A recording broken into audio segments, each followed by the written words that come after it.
So it's now time to move on to the second throwing technique in Karate-Do Kyohan, which is Koma Nage. Koma Nage means spinning top, and effectively this is twisting arm attack on the elbow from the outside of your body's position. Unlike the first technique that we've looked at in Kyohan,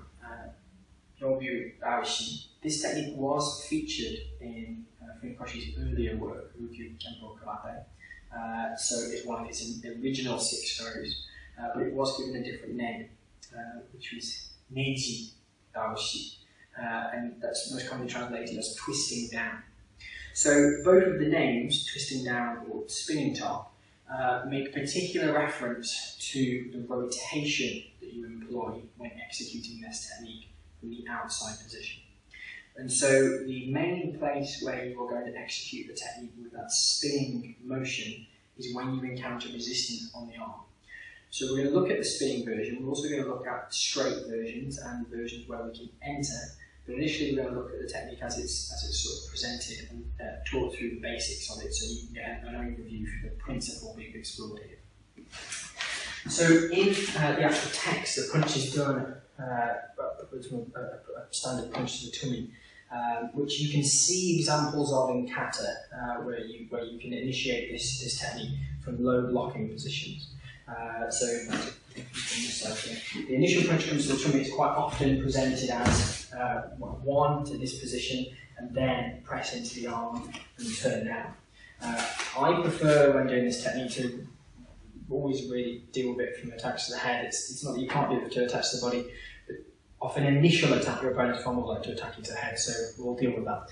It will also allow you to emphasise one or two of the principles when you're initially learning the technique that are useful. So from a punch to the head, we want to make sure that we position our body on the outside again. So exactly the same as from our previous technique, where we were outside our opponent's front foot. This is the second of the 3 techniques that deal with being in this position, as opposed to the inside position, which we will progress on to. So once you've slipped to the outside position, you need to take a grip, some aspect or some method of securing the end of the arm. Then the action is to twist into the arm at the elbow. So the biggest mistake, the biggest point that I want to impress upon you first is this. Lots of people, particularly karateka, this is not a phenomenon that I tend to find when I work with jiu-jitsu exponents or judo exponents or aikido exponents, although they're not totally immune to it, but particularly with karateka, you very often see variations where the focus is on this arm, the arm on the elbow, and there's a lot of focus on pressing into the elbow. So when you get people that are being a bit more strong and starting to offer resistance, you get into issues. And that causes a lot of people to dismiss this arm attack from the outside position because it's like, well, I can't really do it against a stronger person. I promise you that irrespective of how strong your opponent is, you can execute this technique, okay? But the crucial thing is you must have position. You must remember, whether you're doing this purely as an attack on the arm, just as a lock, or whether you're doing it as a throw, without position, your opponent's structure is too strong. So this is the first big insight I want you to have. You must pull. You must make sure that you start the action by contracting this hip, elbow, and just like we did before, looking at our watch to draw our opponent forward. The other thing that does is, from a straight punch position, if we just start with that as a basic, by rotating as well, you'll changing the orientation of the elbow, okay?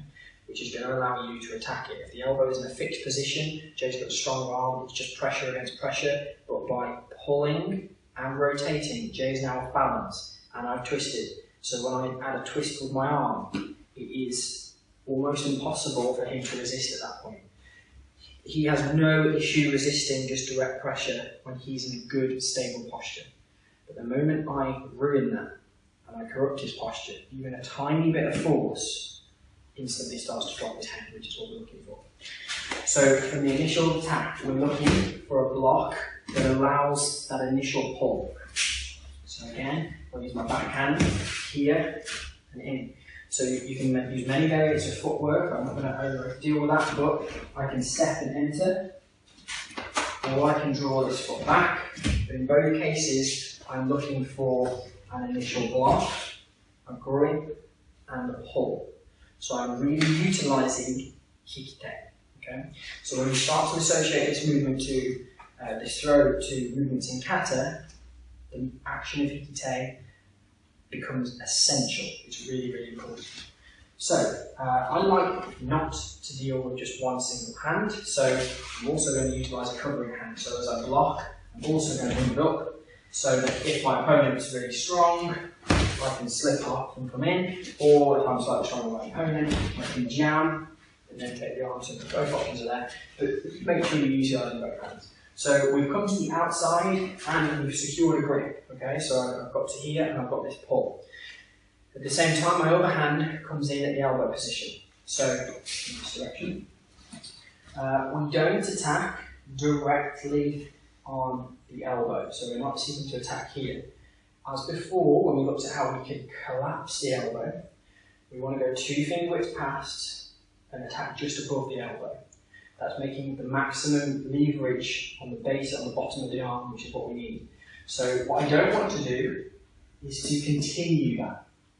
I do not want to apply my force with the arm that's attacking the elbow close to the shoulder. You will see, if you examine one of the earliest photographs of Funakoshi demonstrating this technique, you will see a press that is very close to the elbow.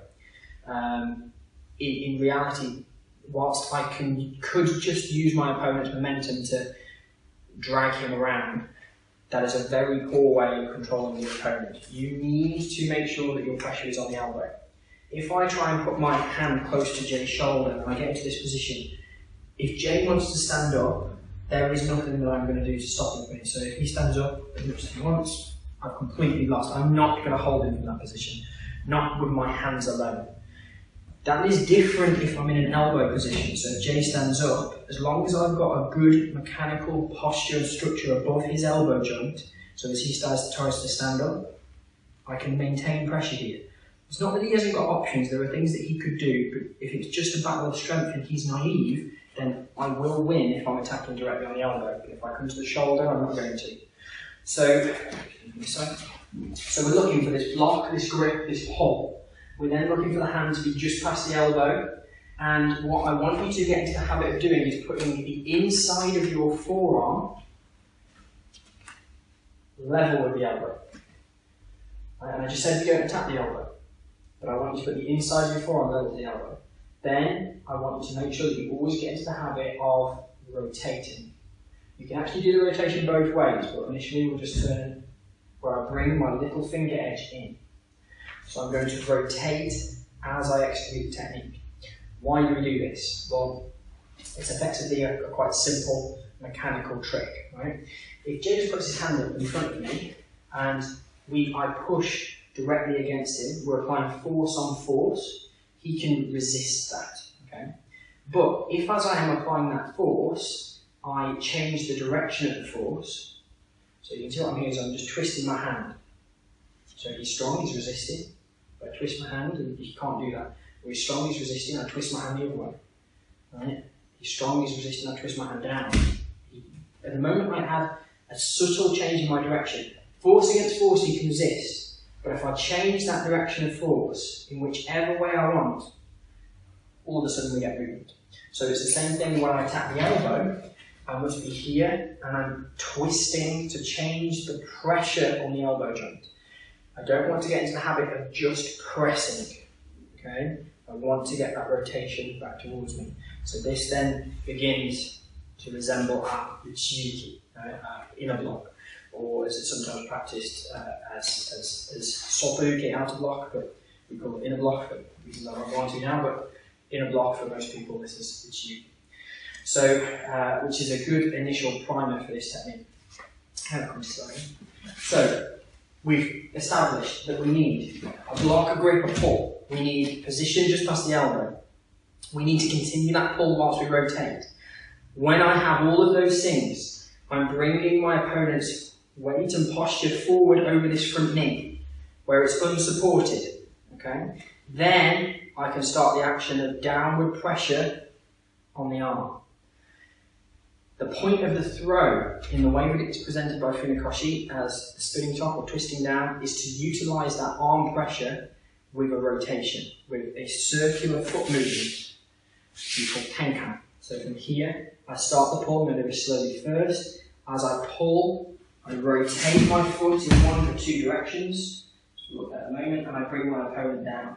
From there, he's down to the floor. I can finish with whatever technique I desire, whether I want to go into attacking the back, whether I just want to stomp, whatever it is I happen to do, that's what we do. So just at normal speed first, just all the way through. So we're looking for this initial action. The other side. So as it comes here, and then turn. One more time. So if my opponent, we're in a clashed arm position and my opponent's offering resistance, so he's strong, he's pushing into me, I can use that push as a pull and begin to pressure the arm. So in terms of how you may use this if you're practice kake, then that's one way you might look at it. So as he presses, I use that and I can either pivot or step and turn and then come down.